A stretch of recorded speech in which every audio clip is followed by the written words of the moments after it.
Durante el verano hemos estado echando un vistazo a un grupo de salmos en particular, unos salmos a los cuales se le hace referencia en el libro de Hebreos. Tenemos el libro de los salmos y tenemos el libro de los Hebreos, que fue escrito unos 1000 años después. Y cuando el libro de Hebreos hace referencia a estos salmos, lo hace con la intención de que nos demos cuenta de que el Antiguo Testamento, de que las escrituras judías estaban apuntando a la llegada del Mesías prometido, quien es Jesucristo. Eso nos comunica algo muy importante en esta mañana. Nos comunica que cuando Dios promete algo, lo cumple. Dios es fiel a sus promesas. Él lo cumple inmediata o inevitablemente. Una de las dos. El cumplimiento de las promesas de Dios se puede esperar con la misma confianza que esperamos la puesta del sol. Por eso, gracias a la confianza que podemos tener en nuestro Dios, sabemos que la palabra que Él nos ha revelado, la Biblia, es 100% confiable. Y nuestra felicidad está directamente relacionada a cuánto la obedecemos. Los que estuvieron aquí la semana pasada oyendo a nuestro amigo Carlos Darío Peralta, saben que a través del Salmo 1, eso fue lo que hablamos, nuestra felicidad está directamente relacionada a nuestro sometimiento a la Biblia. Y les puedo garantizar que toda tristeza, que toda miseria que estén pasando está estrechamente conectada a nuestra falta de confianza y de sometimiento a la palabra de Dios. Mientras menos nos sometemos a la palabra de Dios, más aumenta nuestra tristeza y nuestra miseria como hijos del Señor. Como dice Salmo 19, la ley del Señor es perfecta, que restaura el alma. El testimonio del Señor es seguro, que hace sabio al sencillo. Gente bruta como yo, pues puede leer la Biblia y sabemos lo que tenemos que hacer. Los preceptos del Señor son rectos. O sea, que si nosotros oímos los mandamientos del Señor y no concordamos con ellos, el problema no es la Biblia, el problema soy yo.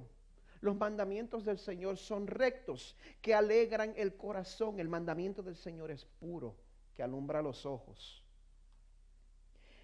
En esta mañana el propósito de Dios es que su palabra nos enseñe cómo permanecer llenos de esperanza dentro de la adversidad que nos va a tocar pasar. ¿Por qué? ¿Por qué necesitamos permanecer llenos de esperanza en medio del sufrimiento? Porque esa es una manera muy palpable de predicarle el Evangelio al mundo alrededor suyo. Así que vamos a buscar en nuestras Biblias en el Salmo 40. He titulado la prédica de hoy, Fiel ayer y fiel mañana. Recuerden que los salmos están más o menos en la mitad de la Biblia. Cuando abra la Biblia por la mitad, probablemente va a caer en los salmos. Busque el Salmo 40. Y este salmo que vamos a cubrir en esta mañana, como todos los otros que hemos cubierto, tiene algo único. Y lo que separa este salmo del resto de los salmos es la estructura que tiene. Es una combinación. Siempre estamos hablando de un salmo de acción de gracias, o un salmo de lamento, o un salmo de majestad. Este salmo combina dos géneros. Combina el de acción de gracias y combina el de lamento.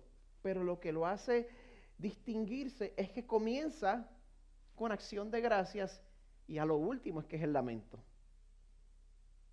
Como que nosotros siempre esperamos que sea al revés, ¿verdad? Que primero te lamentes al Señor y después la acción de gracias. Sin embargo, cuando nosotros examinemos este salmo juntos, vamos a ver al final que esta estructura hace sentido 100%, porque David está usando la sección de acción de gracias para informar la sección de lamento. Así que vamos a leer en nuestras Biblias el Salmo 40. Estoy leyendo de la Biblia de las Américas. Así dice la palabra del Señor. Al Señor esperé pacientemente, y Él se inclinó a mí y oyó mi clamor.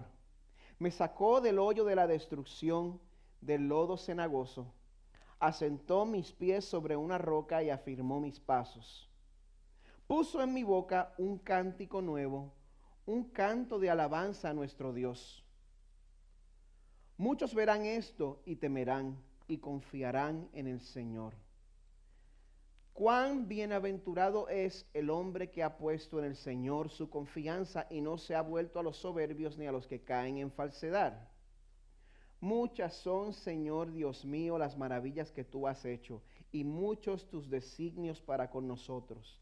Nadie hay que se compare contigo. Si los anunciara y hablara de ellos, no podrían ser enumerados. Sacrificio y ofrenda de cereal no has deseado. Está haciendo referencia a los sacrificios del Antiguo Testamento. Sacrificio y ofrenda de cereal no has deseado. Has abierto mis oídos. Holocausto y ofrenda por el pecado no has requerido. Entonces dije, he aquí, vengo. En el rollo del libro está escrito de mí. Me deleito en hacer tu voluntad, Dios mío. Tu ley está dentro de mi corazón. He proclamado buenas nuevas de justicia en la gran congregación. He aquí, no refrenaré mis labios. Oh Señor, tú lo sabes. No he escondido tu justicia dentro de mi corazón. He proclamado tu fidelidad y tu salvación. No he ocultado a la gran congregación tu misericordia y tu verdad. Tú, oh Señor, no retengas tu compasión de mí. Tu misericordia y tu verdad me guarden continuamente, porque me rodean males sin número. Mis iniquidades me han alcanzado y no puedo ver. Son más numerosas que los cabellos de mi cabeza y el corazón me falla. Ten a bien, oh Señor, libertarme. Apresúrate, Señor, a socorrerme. Sean avergonzados y humillados a una los que buscan mi vida para destruirla. Sean vueltos atrás y cubiertos de ignominia los que se complacen en mi mal. Queden atónitos a causa de su vergüenza los que me dicen, ajá, ajá. Regocíjense y alégrense en ti todos los que te buscan, que digan continuamente, engrandecido sea el Señor, los que aman tu salvación. Por cuanto yo estoy afligido y necesitado, el Señor me tiene en cuenta. Tú eres mi socorro y mi libertador. Dios mío, no te tardes. Esta es la palabra de Dios. Señor, cada día de nuestras vidas, no importa lo que esté sucediendo, Señor, siempre podemos comenzar proclamando lo que tú has hecho por nosotros, proclamando y celebrando tu salvación y cómo tú nos has librado del mal, inclusive de nuestros propios errores, Señor. Por eso yo te ruego que los ojos de cada uno de nosotros aquí sean abiertos, Señor, para que nos demos cuenta cómo tú nos has salvado. Que ninguno de nosotros, Señor, esté operando bajo el engaño de creer que nosotros no necesitamos tu perdón. Sálvanos de ese engaño, Señor. Te pido que al meditar en tu misericordia, que eso convierta a cada uno de nosotros aquí en evangelistas para con el mundo alrededor nuestro. En el nombre de Jesús. Amén. Pasar a través del sufrimiento y de las calamidades sería mucho más fácil si nosotros supiéramos la razón de nuestro sufrimiento desde el principio. Por lo menos esa es la impresión que yo tengo. Si el día antes de yo tener que pasar por una prueba se me apareciera un ángel del cielo y me dijera, mira, mañana vas a pasar por una prueba, vas a pasar por una dificultad, vas a pasar por algo bien difícil, pero mira, va a ser así, va a ser asado, va a ser así. No te preocupes porque Dios está usando esa prueba para que aprendas a confiar en Él o para que aprendas a ser más generoso, etcétera, etcétera. Llega donde mí, me dice cómo va a ser todo y me dice el propósito con el cual estoy pasando la prueba. Si fuera así, yo creo que sería más fácil pasar por todas las cosas que tenemos que pasar. Porque uno por lo menos tendría un sentido de propósito cuando pasa sus dificultades. Y eso hace la diferencia 100%.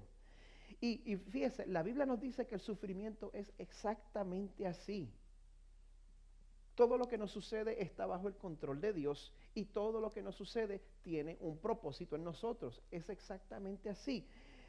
Pero el dolor nunca nos agarra preparados.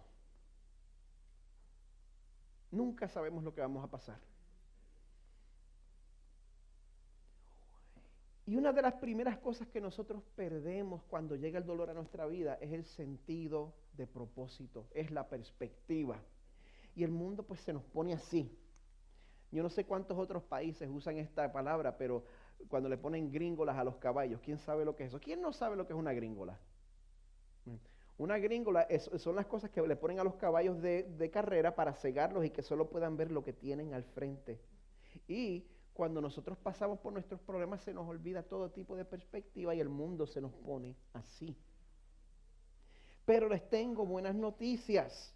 Dios a través de su palabra quiere que sepamos que nuestro dolor, todo nuestro dolor tiene explicación. Todo nuestro dolor. Nuestras adversidades nos enseñan muchas lecciones y también pues el sufrimiento de cada uno es a la medida. No todos vamos a sufrir de igual manera. Pero si ustedes han recibido a Cristo como su Salvador, con esa salvedad, si ustedes han recibido a Cristo como su Salvador, no hay ninguno aquí que no haya experimentado la ayuda oportuna de Dios. Ninguno de ustedes que haya recibido a Cristo como Salvador puede decir, el Señor a mí no me ha ayudado. Como resultado, al pasar por pruebas futuras, tú puedes pensar en cómo Dios es poderoso para hacer tu pronto auxilio en tribulación. A lo largo de mi vida yo siempre me he deleitado sobre las maravillas de combinar el pan con el bistec. Yo no sé si usted, bueno, hay mucha gente que no comprende eso, pero yo creo que no es lo mismo comerse un pan solo, o como diríamos en Puerto Rico, un pan pelado, que tener un bistec al lado y mojarlo en el caldito del bistec y entonces comértelo, ¿verdad? ¿Qué hora es? Son las 11:15. Pero ¿verdad que sabe completamente diferente? Ese pan pasa de ser solamente un pan a convertirse en un agente de bendición para la vida de la persona que se lo está comiendo. Y bueno, la presencia del bistec transforma el pan. Perdónenme que haya usado esa ilustración a esta hora. Pero de igual manera, lo que Dios ha hecho por nosotros en el pasado debe afectar nuestra actitud en el presente cuando nos toca pasar por pruebas y por problemas. Lo que Dios ha hecho por nosotros en el pasado debe informar nuestra actitud ahora mismo, especialmente cuando nos toca por pasar por pruebas y problemas. Gente, porque nuestro lamento es diferente cuando lo mezclamos con acción de gracias. Nuestro lamento es diferente cuando lo mezclamos con acción de gracias. Nuestro lamento toma un sabor único, toma un olor único y llama la atención del mundo alrededor nuestro. Y en medio del sufrimiento se nos presenta una oportunidad única para nosotros compartir con claridad la razón por la esperanza que hay en nosotros. ¿Usted se imagina eso? Que su sufrimiento lo convierta a usted en un evangelista. Nosotros siempre tememos que el sufrimiento nos va a alejar de Dios, pero no tiene que ser así. Como les había dicho, yo comprendo que si hay algo que hace que nuestros problemas sean más difíciles todavía es cuando nosotros no sabemos el propósito con el cual vienen, y de ahí es que viene el lamento más básico en medio del dolor. Señor, ¿por qué? Mi intención con la prédica de hoy no es explicar el misterio del sufrimiento. Solo Dios conoce el corazón de cada uno de ustedes, pero no importa lo que esté aquejando sus corazones en esta mañana, querida iglesia. El salmo de hoy nos va a enseñar que un Dios fiel nos llena de esperanza en medio de nuestro sufrimiento.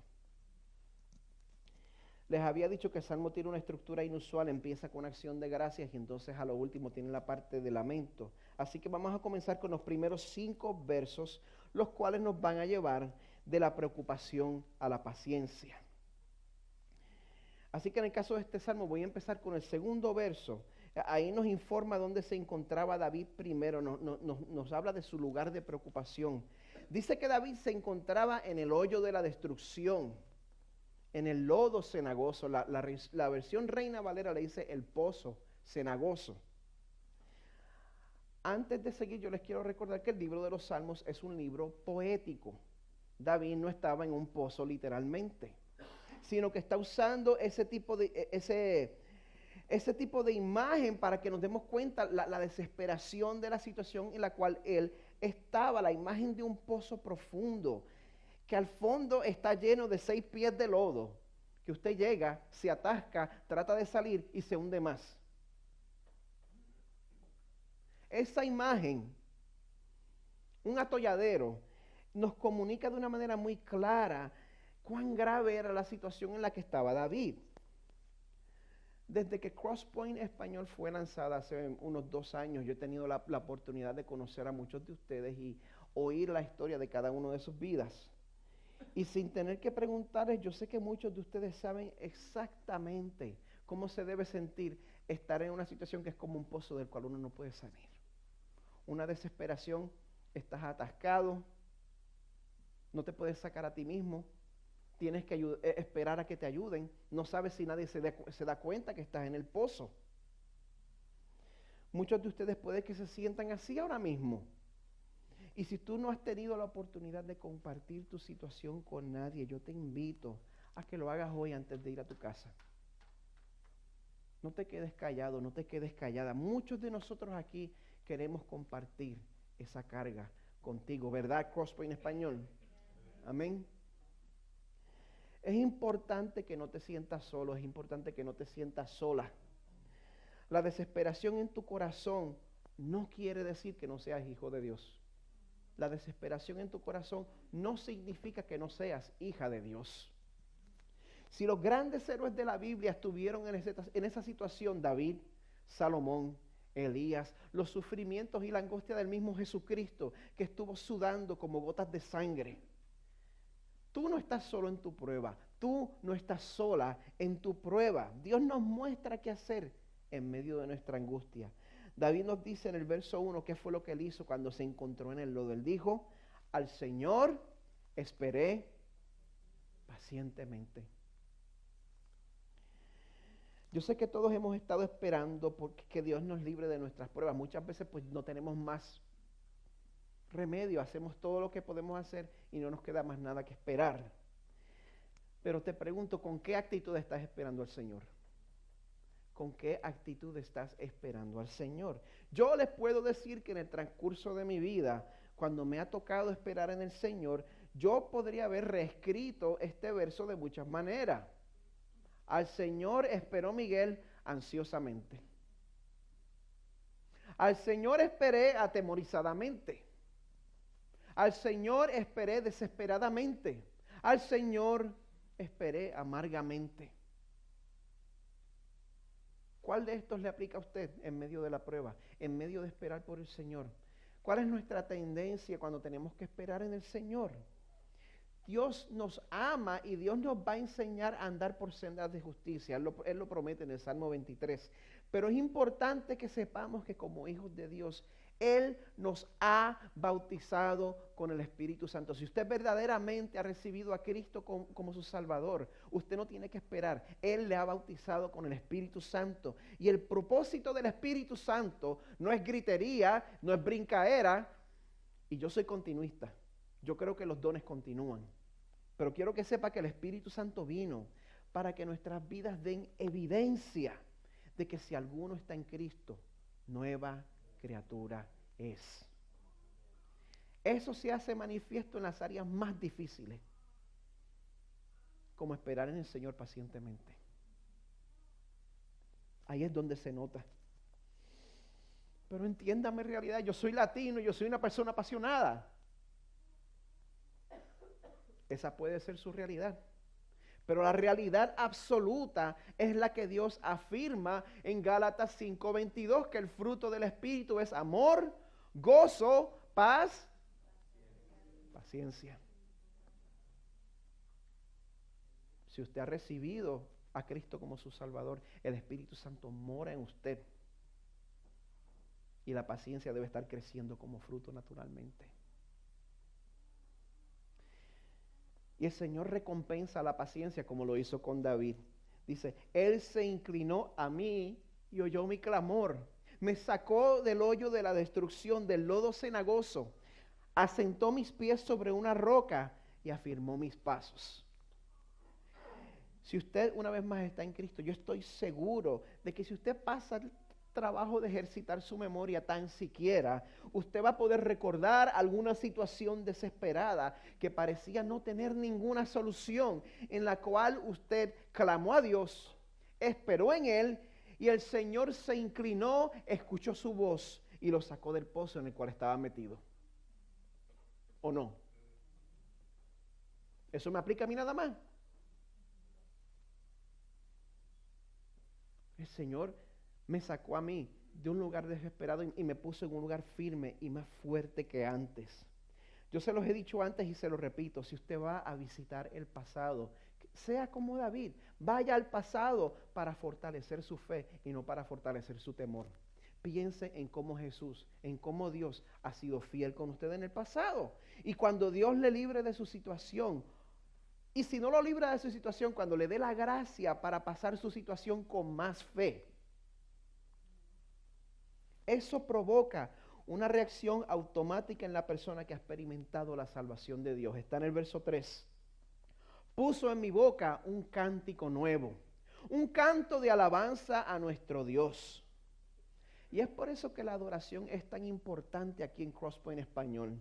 Yo no creo que la adoración es la sección donde nosotros nos divertimos antes de tener que sentarme a través de la predicación. La adoración es lo que nosotros vamos a estar haciendo por la eternidad cuando estemos en la presencia de nuestro Señor. Cuando estemos en el cielo, la evangelización se va a acabar. Lo que va a quedar es adoración por toda la eternidad. Se supone que cuando nosotros nos damos cuenta de cuán pecadores somos y nosotros experimentamos el perdón y experimentamos la gracia de Dios, que eso eleve nuestros corazones de tal manera que nosotros no podemos evitar cantar de la gracia sublime de Dios. Los cánticos viejos se vuelven nuevos. Y también el Señor nos rodea de cantautores, porque nuestros corazones se desbordan de alabanza. Así que bueno, si usted siente que aquí muchas veces estamos estrenando muchos cánticos nuevos que hemos escrito entre nosotros, acostúmbrese. Es importante, es crítico este estilo de vida. Cuando nosotros vivimos así, cantando un cántico nuevo al Señor, eso tiene un efecto en la gente que nos rodea. El resto del verso 3 dice, muchos verán esto y temerán y confiarán en el Señor. Qué privilegio que nuestro sufrimiento tenga ese efecto en la gente alrededor nuestro. Muchos verán, temerán y confiarán. ¿Usted quiere saber por qué usted sufre? Muchas veces es para que usted dé testimonio a la gente alrededor suyo. Los propósitos de Dios cuando pasamos por dolor no se limitan a nosotros, sino que Dios también obra para el beneficio de otras personas. Es un gran privilegio que Dios, a través del dolor, nos enseña a ser evangelistas. Y esa es la razón por la cual yo no tengo ningún problema compartiendo con toda libertad el hecho de que hace casi 20 años mi matrimonio estaba al borde de la muerte. Mi esposa y yo clamamos a Dios desde un lugar de bancarrota espiritual. Confesamos nuestros pecados sin reserva, esperamos en el Señor y Dios se inclinó y escuchó nuestra voz y nos sacó del pozo que nosotros habíamos cavado con nuestras propias manos. Y por eso ahora yo puedo reunirme con matrimonios que están pasando por temporadas difíciles y yo les puedo decir, Dios es poderoso para recoger las ruinas que quedan y para edificar un matrimonio más fuerte que el que ustedes tenían antes. Porque yo le he visto hacer eso en mi propia vida. No importa cuál sea la situación que ustedes estén enfrentando ahora. El Señor nos enseña a través de estas situaciones a confiar en su diseño, en su palabra y no en las ideas de los hombres. El verso 4 dice, cuán bienaventurado es el hombre que ha puesto en el Señor su confianza y no se ha vuelto a los soberbios ni a los que caen en falsedad. Y cuando la cosa se pone difícil, cuando nosotros hemos tratado de portarnos bien y de portarnos como un buen nene de iglesia, y la cosa se pone fea, pues empezamos a pensar, ¿Sabes qué? Ya yo le di la oportunidad a esto de la Biblia, yo le di la oportunidad a esto de la iglesia, yo le di la oportunidad a esto del cristianismo y no me está saliendo. Así que de ahora en adelante me las voy a arreglar por mi cuenta. Cuando nos alejamos del consejo de Dios y confiamos en las mañas del mundo, eso es adorar a un Dios falso. Eso es idolatría. Usted va a cosechar el fruto amargo de su mala decisión. Mientras que el que confía en Dios, especialmente cuando es difícil, se está poniendo en la posición de decir junto a David: muchas son, Señor, Dios mío, las maravillas que tú has hecho. Muchos tus designios para con nosotros. Nadie hay que se compare contigo. Si los anunciara y hablara de ellos, no podrían ser enumerados. Noten la palabra designio. Muchos son tus designios en medio de mi sufrimiento. ¿Qué quiere decir eso? Designio, diseño, planificación. En medio de su sufrimiento, el plan de Dios está operando. No importa cuánto usted esté sufriendo, el Señor no deja de estar en pleno control de todo el universo. A mí me da trabajo creerlo cuando estoy en medio del sufrimiento, pero todo lo que me sucede está dentro del designio, del diseño, del plan de Dios. Recuerde, Dios está en control aún cuando no nos va como queremos. Recuerde que Dios y Satanás no son dos fuerzas iguales que están batallando a ver quién gana. No es así, muchas veces creemos eso, pero no es así. Satanás es un ser creado. Y aún con lo peor que ha causado, eventualmente el mismo Satanás es usado por Dios para su gloria y para la felicidad de sus hijos. Eventualmente. Está en la Biblia. Cuando nosotros comprendemos eso, somos cambiados por dentro. Y en vez de sentir que la obediencia a Dios es un peso que tenemos que llevar, someternos a Dios se convierte en el deseo de nuestros corazones. Se convierte, nuestra obediencia a Dios es transformada del deber al deleite. Y eso de uno deleitarse en hacer la voluntad del Señor no está solamente reservado para los más espirituales. Se supone que eso sea lo normal para todos los que han sido cambiados por el Señor. Esa es la voluntad de Dios para todos nosotros.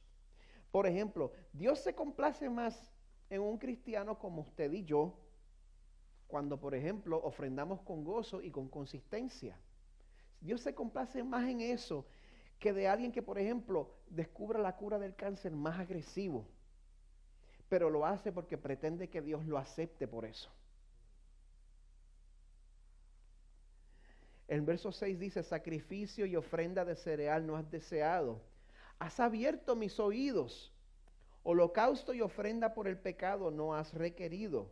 Entonces dije: he aquí, vengo. El libro está escrito de mí. Me deleito en hacer tu voluntad, Dios mío.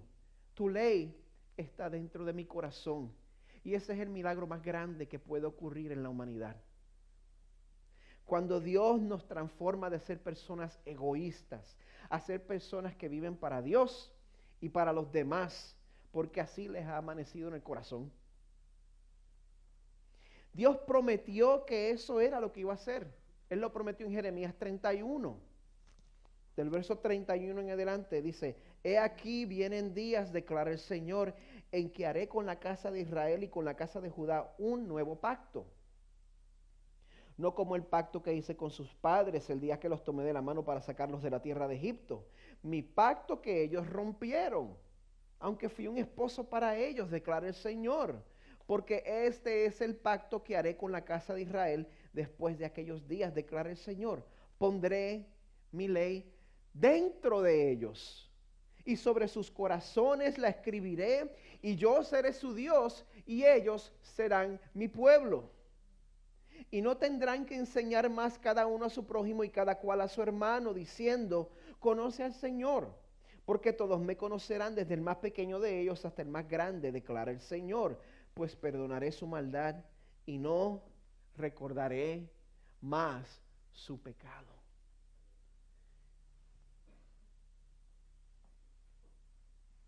Qué promesa tan grande. Piensa en todo lo que ha hecho. Piensa en todas las veces que ha metido la pata con las cosas que hace, con las cosas que piensa, con las cosas que dice. Señor ha prometido no recordar más nuestro pecado. ¿Cómo es posible que nosotros podamos llegar a tener ese tipo de vida, ese tipo de intimidad con Dios, cuando en el mismo día de hoy, quizás esta mañana, estamos todavía combatiendo el pecado en nuestros corazones? Estamos combatiendo la ira, estamos combatiendo la amargura. Una vez más me irrito con los hijos míos porque tienen prisa para todo menos para salir a la iglesia el domingo por la mañana y me los como. Y le hablo raspado a mi esposa y llegamos aquí a alabar al Señor. ¿Cómo es posible que yo pueda llegar a tener ese tipo de vida cuando la realidad expone mi corazón pecaminoso? El sacrificio que usted trate de traerle al Señor aquí para apaciguarlo no va a ser suficiente. Es imposible que nosotros lleguemos el domingo por la mañana a decirle al Señor, yo sé que yo traté mal a mis hijos. Ay, Señor, yo sé que se me fueron los ojos con esa mujer que me pasó por el lado, pero yo sé que tú te vas a olvidar por todo eso porque esta mañana en vez de dar 5 pesos voy a dar 10. No es que dejen de ofrendar, pero nuestros sacrificios son insuficientes para satisfacer a un Dios que es absolutamente santo y puro. Nuestros sacrificios no impresionan a un Dios perfectamente santo. Habacuc 1:13 dice sobre nuestro Señor: muy limpios son tus ojos para mirar el mal y no puedes contemplar la opresión. Encima de eso, a Dios no se le escapa una. Todo pecado va a ser llamado a cuentas. Por eso tu esperanza no puede estar en tus esfuerzos, no puede estar en tus sacrificios. Hebreos 10 nos dice: es imposible que la sangre de toros y de machos cabríos quite los pecados. Está haciendo referencia a los sacrificios del Antiguo Testamento. No limpiaban a nadie de pecado, sino que fueron instituidos para que nos diéramos cuenta que Dios toma el pecado en serio. Y que sin derramamiento de sangre no hay remisión de pecados, pero la sangre que tiene que ser derramada para satisfacer la ira de Dios, la ira justificada de Dios, tiene que ser la de un hombre 100% perfecto y sin pecado. Y eso nos descalifica a todos aquí, ¿verdad? Hebreos 10 continúa en el verso 5. Sacrificio y ofrenda no has querido. Está citando el mismo salmo que estamos leyendo hoy. Pero un cuerpo has preparado para mí. En holocaustos y sacrificios por el pecado no te has complacido. Entonces dije: he aquí, yo he venido, en el rollo del libro está escrito de mí para hacer, oh Dios, tu voluntad. Habiendo dicho arriba sacrificios y ofrendas y holocaustos y sacrificios por el pecado, no has querido, ni en ellos te has complacido, los cuales se ofrecen según la ley. Entonces dijo: he aquí, yo he venido para hacer tu voluntad. Jesús vino para hacer la voluntad de Dios 100%, sin ninguna falla, y para imputarnos esa justicia perfecta a los que le recibimos. He aquí, yo he venido para hacer tu voluntad. Él quita lo primero para establecer lo segundo. Por esta voluntad hemos sido santificados mediante la ofrenda del cuerpo de Jesucristo, ofrecida de una vez para siempre. No hay que seguir ofreciendo sacrificio delante del Señor, sino que cada mañana tenemos que confiar nuevamente en el mismo sacrificio que fue ofrecido de una vez para siempre.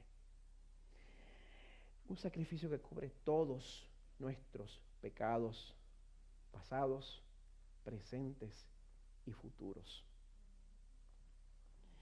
Este sacrificio eficaz solo pudo ser presentado por Jesucristo, el Hijo perfecto de Dios.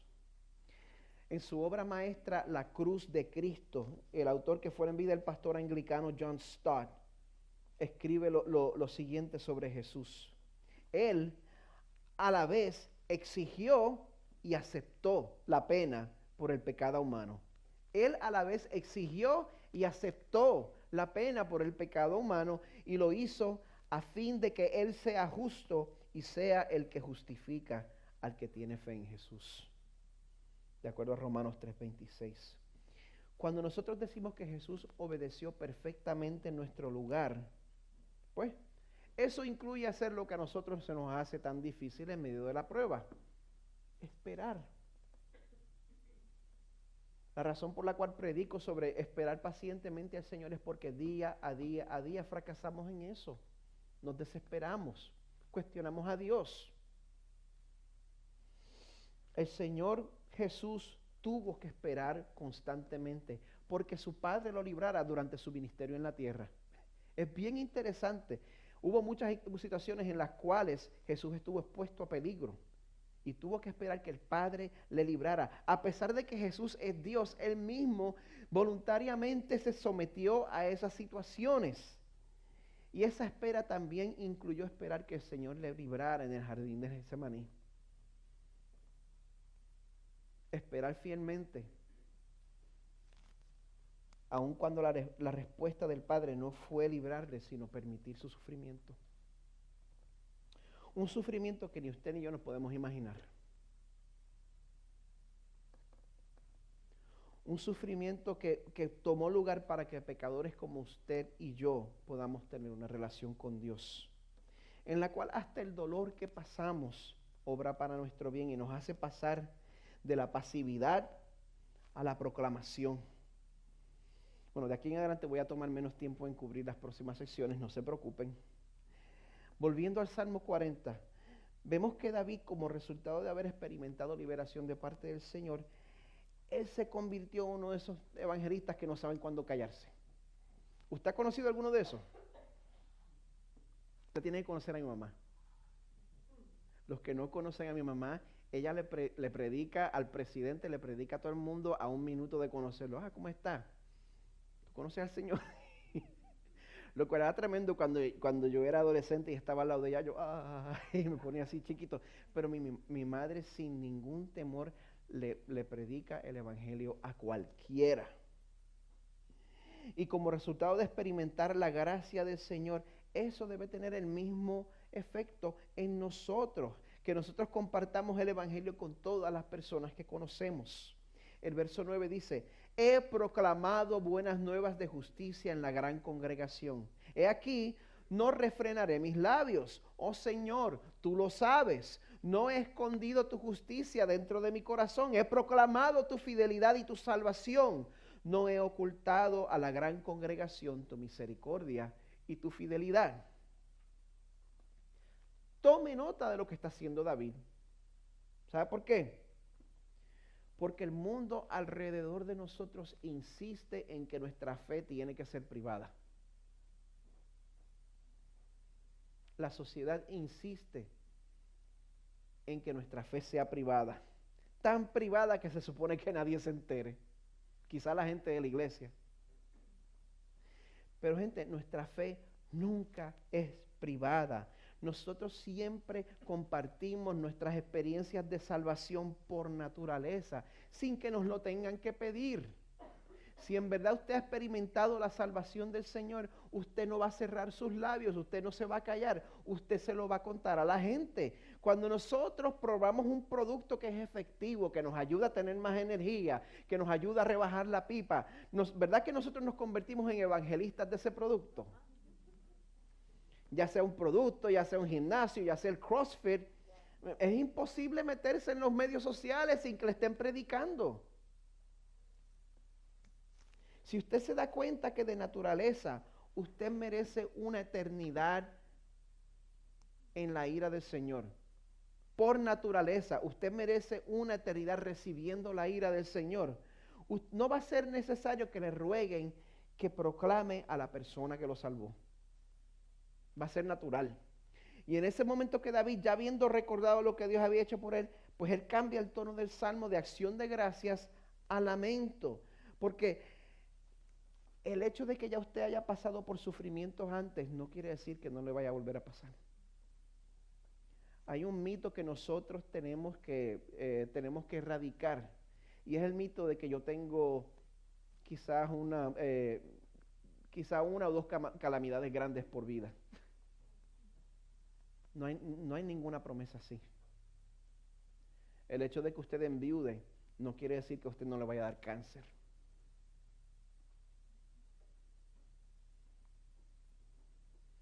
El hecho de que tenga un accidente automovilístico que lo deje parapléjico no quiere decir que su hijo no vaya a morir en el futuro. Esas garantías no existen. En nuestro futuro hay sufrimiento. Y lo único que va a detener nuestro sufrimiento en nuestra vida es que nos muramos. Mientras sigamos viviendo, vamos a seguir encontrando el sufrimiento en esta vida porque este es un mundo caído. Pero en el momento que Dios le llame a pasar por otra prueba, como David, vuelva al pasado para recordar la fidelidad de Dios. Eso es lo que logra que nuestros corazones pasen del escepticismo, del no creer, del escepticismo a la esperanza. Aun cuando te tienes que lamentar delante del Señor. Verso 11, tú, oh Señor, no retengas tu compasión de mí. Tu misericordia y tu fidelidad me guarden continuamente, porque me rodean males sin número. Mis iniquidades me han alcanzado. Muchas veces nosotros sentimos que nada más le podemos pedir a Dios que nos ayude cuando lo que sucede no es nuestra culpa. Pero David se toma la libertad de pedirle al Señor que lo libre, aún de cuando él mismo se corta las patas, por decirlo así. Mis iniquidades me han alcanzado y no puedo ver, son más numerosas que los cabellos de mi cabeza y el corazón me falla. Nosotros tenemos el privilegio de pedirle a Dios que nos salve, aun cuando nuestros problemas son por nuestra propia culpa. El Señor está tan lleno de gracia para con nosotros. El verso 13 dice, ten a bien, oh Señor, libertarme. Apresúrate, Señor, a socorrerme. Sean avergonzados y humillados aún a los que buscan mi vida para destruirla. Sean vueltos atrás y cubiertos de ignominia los que se complacen en mi mal. Esas personas existen. Queden atónitos a causa de su vergüenza los que me dicen, ajá, ajá. A veces buscamos el perdón de otras personas pues confesando nuestras faltas con la esperanza de que ellos también tengan esa actitud y confiesen su parte. Pero entonces lo que termina pasando es que ellos usan la confesión en contra nuestra y empiezan, ajá, y eso que eres cristiano. Aun cuando no te perdonen, en Cristo tienes el perdón completo y absoluto de quien más cuenta, de la persona más importante. Por eso, como dice el verso 16, regocíjense y alégrense en ti todos los que te buscan. Que digan continuamente, engrandecido sea el Señor, los que aman tu salvación. Por cuanto yo estoy afligido y necesitado, el Señor me tiene en cuenta. Tú eres mi socorro y mi libertador. Dios mío, no te tardes. Qué regalo tan grande es que gracias al hecho de que Dios fue fiel ayer y será fiel mañana, nosotros tenemos la libertad de desnudar nuestras almas delante del Señor sin tener que hacernos los super espirituales. En Cristo podemos navegar la tensión entre decir, al Señor esperé pacientemente, y como quiera terminar diciendo, Señor, no te tardes. No sé cómo se siente, no sé cuál sea la situación que estén pasando, pero yo creo que lo menos que nosotros podemos hacer como congregación es responder juntos. Y quisiera que respondiéramos juntos con una oración corporativa. Le voy a pedir al equipo de adoración que pase al frente. Mientras también invito a la congregación a ponerse de pie para que juntos oremos el Salmo 121 a nuestro Señor.